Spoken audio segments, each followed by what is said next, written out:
Hello, I'm Jennifer Gutierrez. I'm an acute care speech-language pathologist at UMC Health System, and I've done that for almost 30 years. I've also helped colleagues in long-term acute care, skilled nursing, inpatient rehab, and outpatient.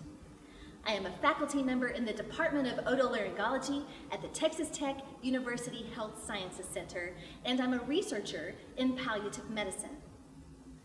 I have the honor today of introducing you to one of my very favorite patients, Ed Fowler. 20 years before I met Ed, he had throat cancer for which he received radiation.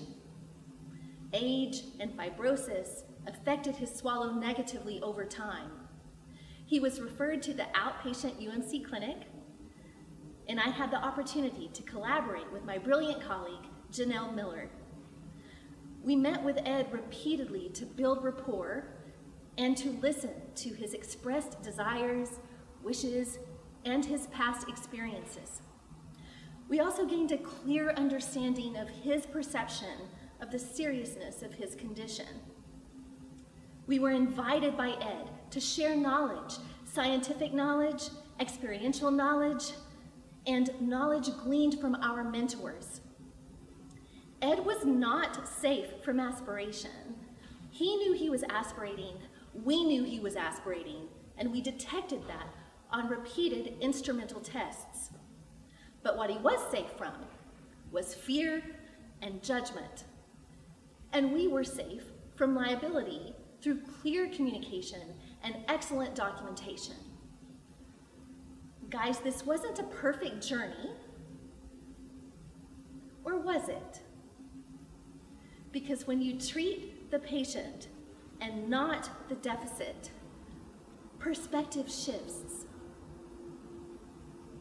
Without further ado, I want to introduce you to Ed, and he is going to tell you what it felt like to be told that he could no longer eat by mouth, what it felt like to navigate travel with tube feeding, and he has a few thoughts about his healthcare providers. Ed, take it away. You know, that you probably couldn't have picked a more dramatic situation because my wife and I had a kitchen store for over 30 years, and that included a lot of guest chefs in, a lot of cooking classes. We had, wine sampling and all that kind of thing. And so we were very tied into the culinary art.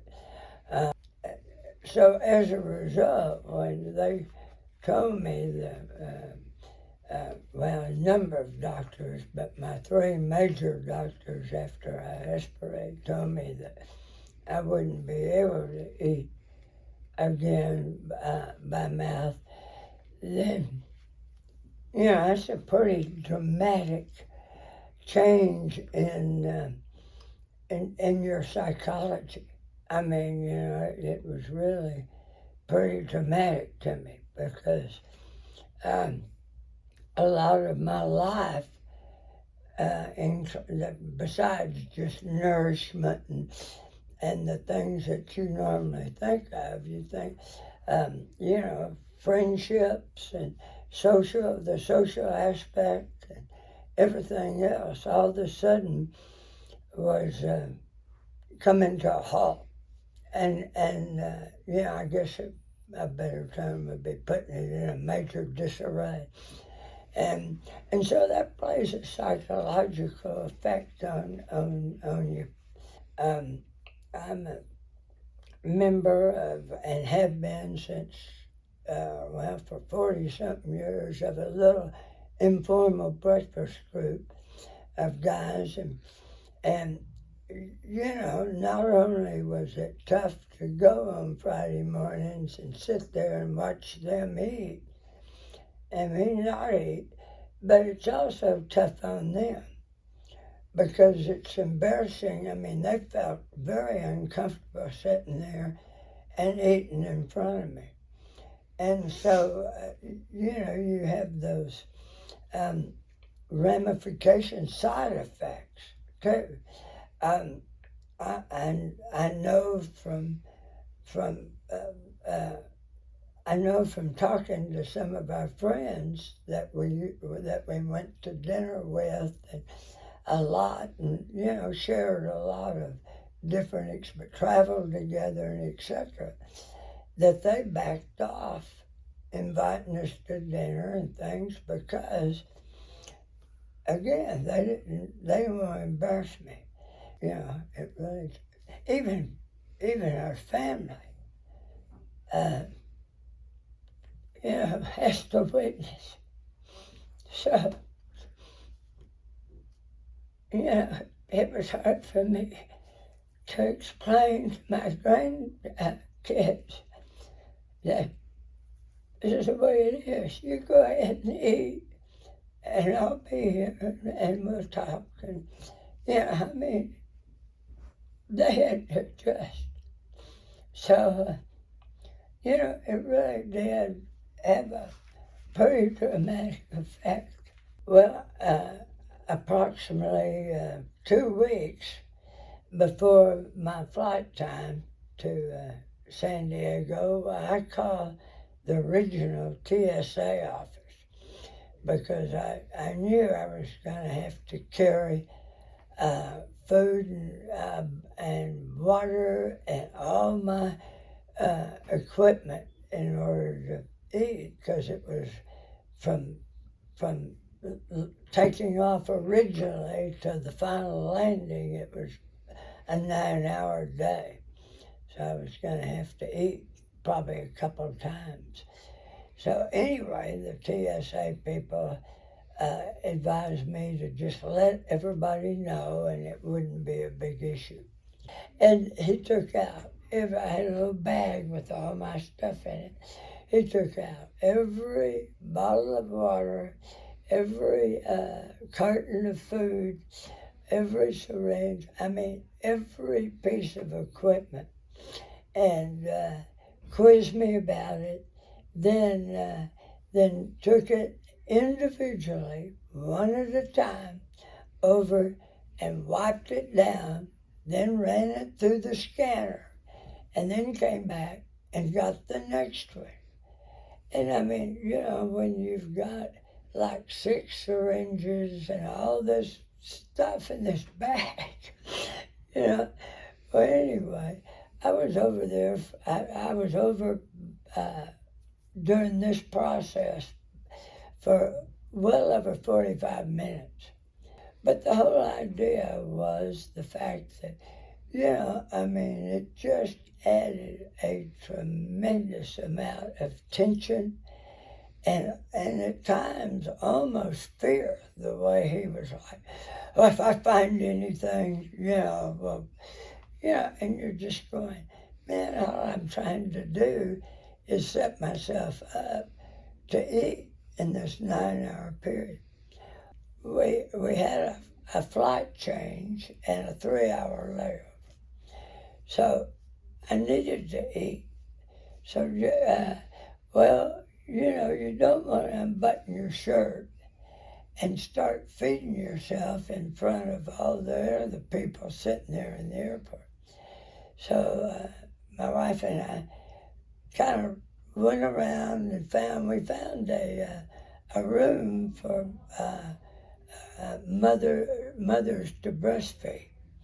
So I thought, well, I'm just going to dart in there and eat and get out. And we did. But you think about that, again, you've got to turn around and make things work when they're real uncomfortable. And, but anyway, I ate in a hurry and got out of there and went, well, okay, I've been through another situation, but, maybe next time we'll drive to California. Well, I've got an example, especially with one of my doctors. I think I've finally convinced her that this there is a chance. There are new methods, new studies out there, and so I think that I would advise them to tell their patients that there is a possibility. It will take some effort and some training, but at the same time, it is a chance that they can return to what would be considered a normal life as far as food's concerned. I think that it kind of threw me into, hey, this is a challenge. And you say no, and I say yes, and here we go. And, and so I was kind of like, well, I'm going to do whatever I can to try to turn this around. And, I think in some cases they were a little bit surprised, I think, and didn't know how to respond to me, the fact that I decided that I was going to do it my way as opposed to their advice, and I'm not critical of their advice. I just been opened with the opportunity of having a chance to do it another way, and so you have to get tough and say, hey, I'm going to try to do this, and here's where we go. I mean, they're experts and they're trying to do their best, but no one has all the answers. So it's a matter of all of us getting educated. Thank you, Ed. Isn't he great?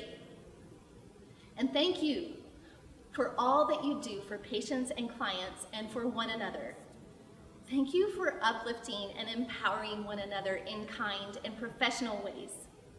And thank you for holding each other accountable in a similar manner, because nothing can be built on the other side of a bridge we've burned.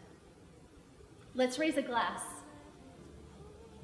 to you and to my dearest friend, Ed. Let's keep changing lives. I will be bold against the wind. The damage made us stay, but I will never quit because of rain.